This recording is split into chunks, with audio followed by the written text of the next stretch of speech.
Okay, we're back. This is week 4 now, and we're talking about the rule against perpetuities. Um, we actually have a lot more to do on this, but I want to try to wrap it up this week. If we need to come back at another time, we can. um, let me do the definition. Definition: the rule against perpetuities, RAP. No interest is good unless it must vest, if at all, no later than 21 years after some life in being at the creation of the interest.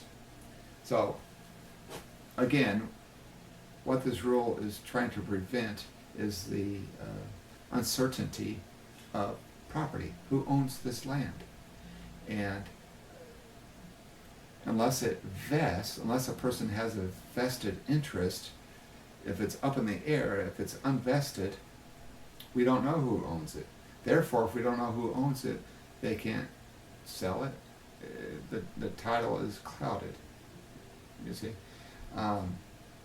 the law prefers the free alienability of property. The law prefers society to be able to freely sell, convey, give land away, will it away. And if it's not vested, then you can't do that. And that's what this rule's to prevent is the uncertainty of a property in perpetuity having a cloud of uncertainty hanging over it, where we don't really know who owns or has a valid vested interest in the property. Okay? In our example we're using is a classic textbook example out of the law book. It says 2A, so long as the property is used for church purposes, then to B. This, the language here to convey property, and what it's doing is it's setting up a present interest and a future interest. And the problem with this, it's an executory interest that we have, a future interest, is that it's not going to, there's a possibility that it's not going to vest 21 years after the measuring lives, okay? And last week I told you we're going to talk about the measuring lives a little bit, and we can do that real quick. The measuring lives would be those folks that are alive and that have an interest in the property. So, or of course A would be a measuring life. It'd be him.